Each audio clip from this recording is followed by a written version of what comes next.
one, you know? It's a Very short. short-sighted, Policymakers? I was confused, because so we started the process of transporting mud from here. Yeah, In a that's way what we were. because it's a very paradoxical situation. If the world is going to end. Hey everyone, welcome to GPO. I'm Avni and welcome to a very special episode to celebrate 2 decades of Earth Hour, where we switch off for the planet. Last year for Earth Hour, we talked about small individual actions that can take us beyond Earth Hour. But this year, we wanted to go a step further. Every Earth Hour, we're asked to switch off our lights for an hour, a symbolic act meant to remind us of our impact on the planet. But what if energy was never just a switch to begin with? In places like RA's Warli community homes, energy is not something you turn off. It's something you gather, carry, cook with every single day. And that led us to question what energy really means to health, to time, to livelihoods, and to culture. So today's conversation isn't just about energy as a concept. It's about energy access, it's about energy poverty, and it's what a just energy transition looks like beyond cities, policies, and headlines. Because the real change isn't just about moving to cleaner solutions. It's doing that without erasing culture, livelihoods, and identities. And without losing the knowledge and rhythms that communities are built on. To explore what this looks like on the ground, we spoke to Nitisha Agarwal, founder of Smokeless Cookstove Foundation, whose work sits right at the intersection of clean energy access and women-led climate action. That includes communities and their indigenous wisdom in the path towards a better future for us all. Let's have a look at what she had to say. Hi, Nitisha. Welcome to Green Pistachio. Thank you so much for bringing us here and agreeing to be a part of our Earth Hour video that's going to talk a lot about energy access and clean energy in these communities. Thank you, Avni. I'm so happy to be part of Green Pistachio, and thank you to agree to come to one of our community project locations in RA, in middle of Mumbai city, amongst the tribal community over here, their own home, and spotlighting the kind of life they have over here. So let's get into it. Earth Hour completes 20 years in 2026. Do you think that over the years it's evolved meaningfully into on-ground action, or do you think it still remains to be something that's symbolic? This is my personal opinion that, a milestone like Earth Hour is critical. However, my work is mostly with the communities that are extremely energy impoverished. And when we talk about energy, it means the way they live their life. Energy in terms of, the way they cook, the kind of lighting they have, supply of water. All of it is pointing towards a kind of, energy drudgery that somehow is prevalent on ground. But the Earth Hour is more like a symbolic, milestone that definitely creates awareness as to where we need to be in terms of the efforts that we need to put in to ensure that these communities come out of energy poverty, energy drudgery slowly. But 9 years of my work in the kind of community that I work with, I don't think the two are correlated. There's still a huge discrepancy between what we do in the cities and over the world, I suppose, and what these people go through every day. I'm not sure in a household where they face energy poverty every day, we can urge them to let go of Switch off or anything. Access to the energy for an hour. Yeah. It's not a viable action point for them. It's not a luxury they have, right? It's not a luxury they have. In fact, here in RA, they still have access to electricity, but we work with some of the communities that are so remote that they are still not electrified. And they're still living based on the fossil fuels completely, and the only type of energy access that they may have is probably one odd light bulb, LED light bulb, that also maybe some kind of humanitarian project would have delivered it to them. But there are several geographies in our countries that are completely, living in energy drudgery. That's quite an eye-opener, to be very honest. But what do you think could be the most important message of Earth Hour? I mean, apart from switching off lights for 1 hour, what do you think that it could really stand for?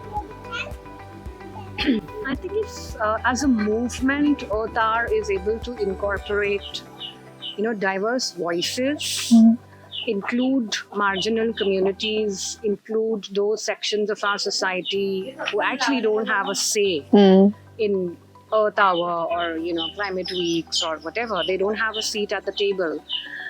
I think if it can provide that sort of a platform to democratize this entire movement, then what it does is that we don't look at the problem only from one or two lenses. We kind of have a more holistic view of the problem, coming from people who require energy for different things as compared to the ones who are in the city.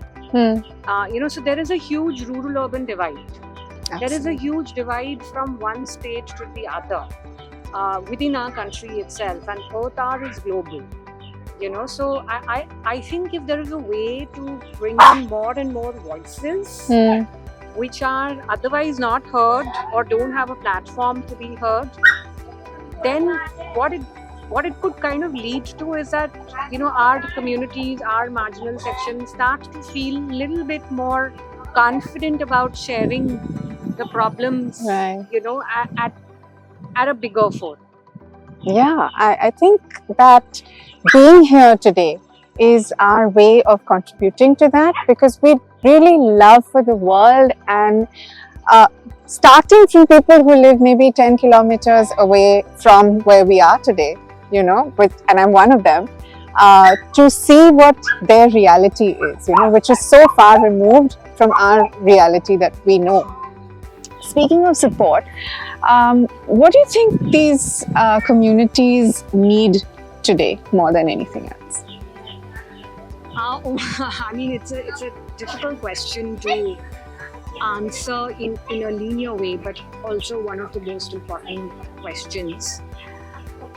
See, my experience with tribal communities is that they are resilient by DNA. I have always believed that if the world is going to end, it is these communities who actually are going to be able to survive as compared to us living in urban landscapes. That's an interesting take. Yes, because they live with the nature. They are living with, they believe in the principles of harmony. They know how much to take and how much to give. They understand the rhythm of nature, which we don't. We are switched off from that. Using their indigenous knowledge to create frameworks that can then affect a larger change is one thing that I firmly believe in. Because, when you meet the women, when you meet the elders, Aji, who we met today, has been around for 80, 90 years. And the kind of wisdom that she has, she will tell you about, why they grow certain crops in a certain season and why they consume certain type of food in a certain season. There's a very, very strong logic to it. But we city dwellers eat whatever we can get. Junk food. So while, the support has to come from all ends, but I think, working with them together, not kind of, working in a way that we are trying to give something to them. Right. That never works, right? Because they have, in my experience, they have much more to offer to us in terms of their knowledge, their wisdom, the way they live, the way they bring up their kids. It's really sad that because of a lot of, I would say unplanned urbanization, especially in areas like RA, which are within the heart of the city, it's kind of sad that their communities are deculturalized. They are subjected to, things happening to their lands that they don't have a say in. So, their lives are just becoming more and more difficult. However, I still feel that if they are nudged in the right direction, if we are able to build their capacities to handle their decision making better, their eyes are open to education already. But if our education systems can ensure that they are also included, the women get a chance to also have a say in the way they want to live and earn money. And also, I think the youth, for me, the two most critical segments that can affect change are women and the younger generation. Because if these two segments are nudged in the right direction through the right kind of capacity building and I would say collaboration,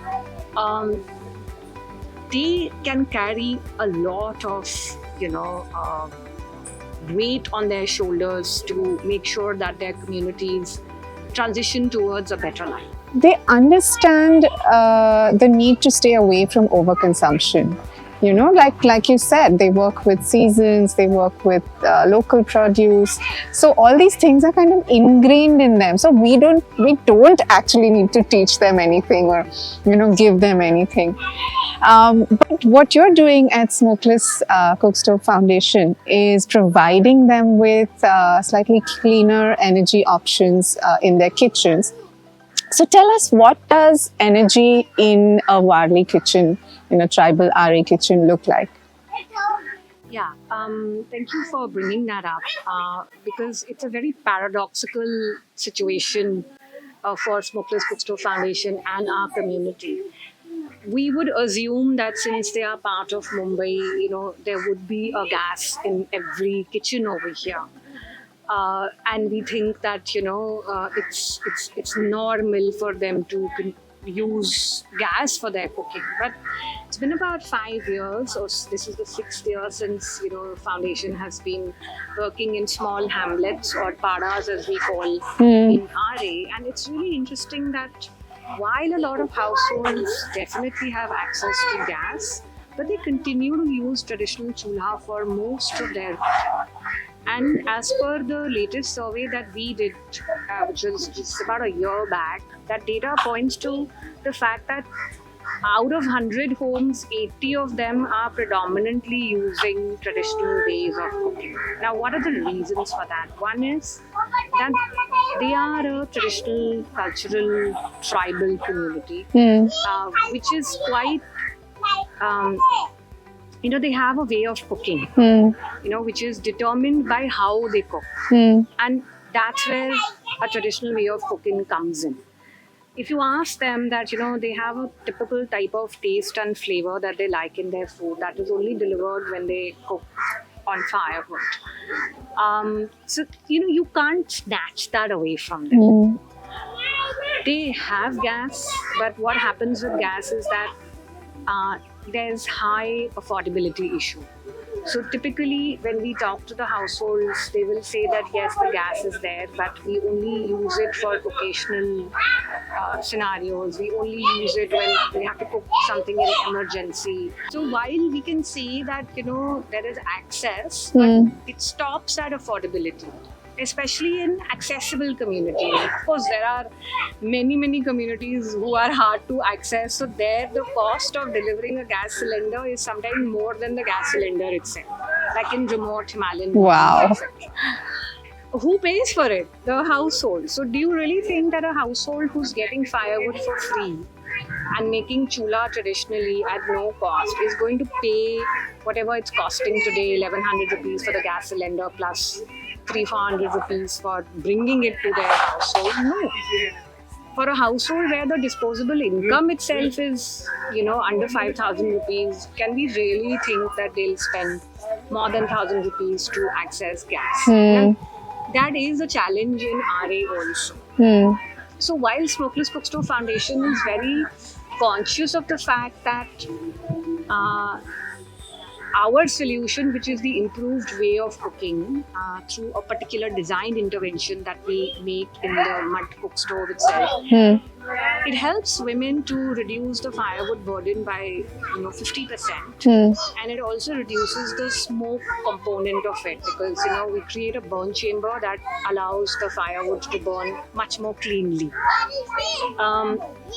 And the model that we work with is that we transfer the design skill to them so that they can make their own cook stoves. And also in RA, very successfully, our group of women have been able to also earn additional income from it, because they took orders. Wow. Once some of the households saw that, okay, this is really interesting, we also wanted, so then we decided that they will charge as per whatever they feel comfortable. We also said that if a household cannot afford even minimum 50-100 rupees, Smokeless Cook Stove Foundation will pay minimum 200 rupees per chola. But these women have been able to get orders where households are willing to pay 800 rupees or 1000 rupees. That goes directly as income to them. Yeah. But the challenge comes is on the scale of it, because for Smokeless Cook Stove Foundation, while the solution works as an interim way of cooking very beautifully, we don't want them to continue to use fossil fuel-based solution in the long run. So as an initial idea, we also introduced induction stove to them, which was an experiment that I thought was quite successful. Oh, wow. We were able to only provide to very few households. The feedback came to us that even the men in the house were using induction cooks. Oh my gosh, that's a transformation. So like making a morning quick breakfast for Or themselves. tea or while some, yeah. it's busy. So I personally feel that in a place like RA, where there is access to electricity, and induction, use of induction cook stove could be a game changer. Yeah. So, I mean, look at what you've actually achieved, when you thought that you were just doing one type of intervention, which was energy access and clean energy, but then it went on to providing them with an alternative livelihood. It went on to empower them, and it actually also brought about a little bit of gender equality, don't you think? Yeah. Where the men are getting into the kitchen. Exactly. And unfortunately, we were not able to continue the induction program due to funding issues, but I would love to see how can we scale this up to about 50-100 households here in RA and study this. Does it help in reducing the burden on the woman? See, it's definitely reducing the burden of collecting fire. For sure. So, in my opinion, if there is a household where there is gas, where there is our improved cook stove and there is induction stove, all three ways of cooking are improved and renewable based. So in totality, you are able to reduce the energy burden. So I mean, and then the other interesting thing that we want to kind of work with is to bring in a little bit of solar-based interventions like a dehydrator or a food processor to point these women towards an entrepreneurial opportunity, because you'll see the landscape has quite a bit to offer, like hibiscus, moringa. They grow certain kind of herbs where their tea is really, really nice. So the idea is that if we can kind of give them support through the right technology, train them, build their capacity, tell them the economics of it, help them create a marketing narrative, women can do wonders. Yes, I agree. And we don't have to do it for them. We just have to enable them to empower. Just point them in the right direction. Yes. So clearly, by using the smokeless cook stoves, it's definitely impacted their health. Because they're breathing in less smoke, and it's impacted their time because they have more time to do other things. Where they don't have to focus on just collecting more and more fuel for the conventional stove. And in addition, what you want to do next is also impact their income, right? And of course, like we discussed, gender. So I think this project is perhaps one of the most sustainable projects that one could really think of, because it approaches sustainability not just from one but so many different angles, and then it just grows in so many different directions, by itself. So congratulations. I think this is such a brilliant idea, and I hope you find a lot of support. This doesn't just impact one person, but it impacts entire families, communities, and their environment, So it's so much better, don't you think, than just planting 100 trees somewhere and saying we're doing so much for climate. This is actually climate action, right? Yeah, this is climate action, and it's my firm belief that, any project that keeps women at the center of it actually affects the entire household, all family, it impacts the society, it impacts the land. Our model works on trust. Our model works on a mycelium, which kind of finds its own way. Women, once empowered, will find their own way. Yes. So typically, we work with them for some time, a year and a half, and then we need to leave. Yeah, totally. So that they take on the mandate of continue to move forward. We have to empower them economically. Any program has to have a financial aspect of it. Right, yeah. I mean, in essence, I think your project aims to be participatory rather than... It has to be participatory. Yeah. Otherwise, it doesn't work. Yeah, absolutely. So when you brought the Wali kitchen into the Conscious Collective space, what were you hoping to show the audiences? Yeah, so our work showcase at Conscious Collective was culmination of the fellowship that I had received from Godrej Design Labs in 2024. And through the year, I worked in 3 distinct communities who are in different geographies in and around Mumbai, RA of course being one, and then 2 other communities in Palghar district. But they are all Warlis in terms of the tribal, origin. So through the year, we worked across these 3 geographies to, of course, transfer the skill of making the zero-cost improved mud cook stoves, but also to understand how, how they live, how they cook. And since ultimately we are looking at climate as the main indicator along with livelihoods, also to map how seasonality affects, their day-to-day in terms of agriculture, their income opportunities, their housing, all of those things. So when I was somewhere in September, I was asked to give a sort of an outline as to what is it that I want to show at the end of the fellowship. I was confused, because we had so much of information and data as to how their life is impacted.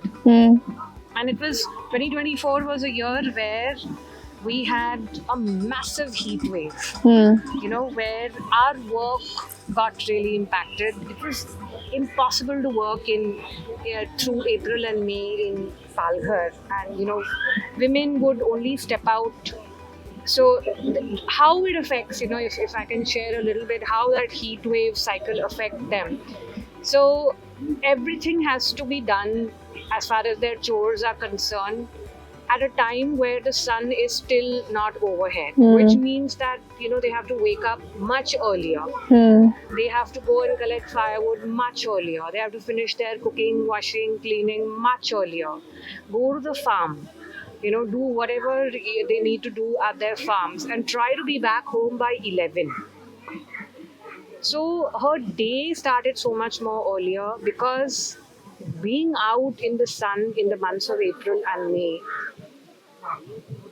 was so dangerous that you could actually end up losing your life. And that is what we documented. But there was something that while we had documented this through photographs, but in terms of presentation, I wanted to bring in a human element. And everything that we talk about in terms of energy or livelihoods or housing or agriculture, everything is something that most of the urban dwellers, if they are not in the development sector, will not relate to it.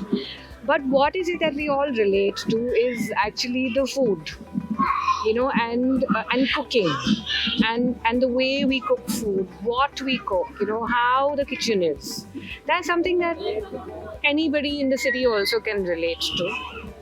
So I said, okay, let's do that. Let's kind of, these women, by the time we started working in RA, and these women had showed an amazing momentum to take the project forward.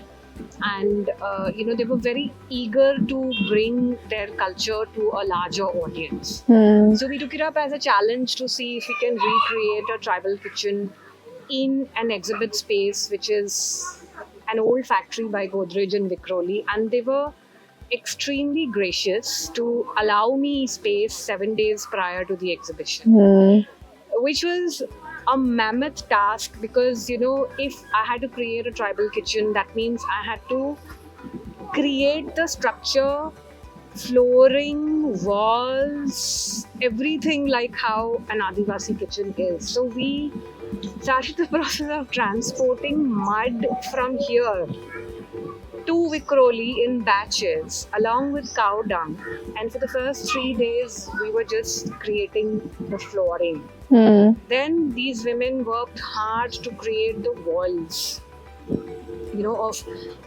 of a tribal kitchen, and the gate. I think unfortunately we have the tin gate over here, but essentially, when I show you the visuals, you know that they actually hand weave the gate. And then they plaster it with cow dung. So it is so strong. And these women actually managed to create the entrance to the kitchen for our Conscious Collective exhibit. And our exhibit was stunning display of what an Adivasi kitchen looks like. They brought utensils from their home, they brought all their chakkis and everything that they use from home. And then the icing on the cake was that all of them are Warli, so they know the Warli art. So they created the Warli painting in the kitchen and on our stove. Wow. And the idea was to convey to the urban audience who came for Conscious Collective that inside the kitchen is the universe of the woman. And that is true for even, us urban women. But it's not a very happy space for a lot of them because of smoke and several other factors. But there are ways and means where that experience can be improved. So we demonstrated a journey of a woman from a usage of a traditional cook stove to an improved cook stove to the induction stove. Obviously, we couldn't bring in the gas cylinder over here. But that was the idea, that we don't have to drastically change their lives. But if we can create an environment that they are able to choose for themselves, they will make the right decision. And the idea was to also tell the urban audience coming for the Conscious Collective is to actually give them an idea that there is a thriving tribal community in the heart of Mumbai city. And strangely, not a lot of people are aware of it, which is why we have a very linear point of view about, when we hear about the RA metro shed or, the RA protests, etc. Because we don't know about the human side of it. We just see this as a piece of land. But these women who you just met, they actually managed the exhibit and answered all the questions to the audience who came in. So many of them were from actually Goregaon, and they were like, really? You're my neighbor, literally, and this is how you're kitchen. The irony is just staggering, right? Absolutely right. See, also for me and the work that we want to do through Smokeless Bookstore Foundation in whichever format we can, is to empower these women to be able to take decisions for themselves. So whether it is about how do they counter heat wave, is there anything in the indigenous wisdom that can be used to help them, mitigate the impact of heat on their daily lives. Schemes, the policies, so many other, whatever welfare programs are there, they are all there, but their theoretical implementation on ground, we really need to understand whether it allows women to, is it enabling them to kind of, work towards their development? It's a big question to ask. Absolutely. Here's another question though. So, Earth Hour is that 1 hour where globally people get involved, communities get involved, cities and nations have these big agendas. But what do you think can be done practically, even after Earth Hour, to help communities like this towards, better energy access, better energy management, or to just simply come out of, energy poverty, like you called it? Firstly, to acknowledge that energy access and energy drudgery or energy poverty is very different for a different community, a different geography, different states in India, where they are located, what is their natural ecology, how far are they from the city, how remote they are. They all have a bearing on, the energy status of a particular community. How do we make the communities resilient from their own sense of existence is, I would say, the most important thing. Working on their overall ecosystem, overall resilience, giving them, the nudges that they require without top-downing the narrative. So this has been an incredibly eye-opening session. Thank you for your time. But before we go, if you had to describe energy poverty in 3 words, what would they be? It's a lens. Complex. It's a complex lens. It's a complex reality, which is something that is becoming more and more critical for us to understand. Okay. Chalo, 3 sentences. No problem. 3 lines bol lete. Great. Thank you so much, Nitisha. It has been an absolute pleasure coming here with you, meeting these people and interacting with them. And this conversation, as I said, has just really been so great, not just for Earth Hour, but for our entire outlook to energy, clean energy access for marginalized communities. So thanks once again, and we wish you all the best for this project and all your others, and may you have loads and loads of success. Thank you. Thanks a lot, Green Pistachio team and Avni. I mean, I say these things sitting behind a computer screen on webinars and, probably big stages, etc. But to be able to speak about this along with the women and the communities that we work with in their home, in their land, actually creates a context that helps. Drives the point home, yes, right? That really helps drive the narrative. That you have to see what we are talking about. So thank you once again for opening our eyes to this, and we hope that a lot more people who are involved in initiatives like this, whether on ground, online, globally, nationally, will involve more communities like this so that they can share their stories, share their experiences, and help can maybe, I shouldn't even say help, rather support can be given in the right way, in the right place where it's needed the most, right? Absolutely. And thank you for showing us. Thank you so much for accepting the invitation. Absolutely. It's been our pleasure. What this heart-to-heart reminds us is that clean energy isn't just about better technology. It's about people, culture, and everyday life. And in places like RA, real change is possible only when it's led by community. If you enjoyed this conversation, don't forget to like, share, and subscribe to Green Pistachio for more stories on sustainability that actually matter. And check out our website, greenpistachio.in, for everything you need to know about sustainable living, climate, and our planet. Signing off until next time.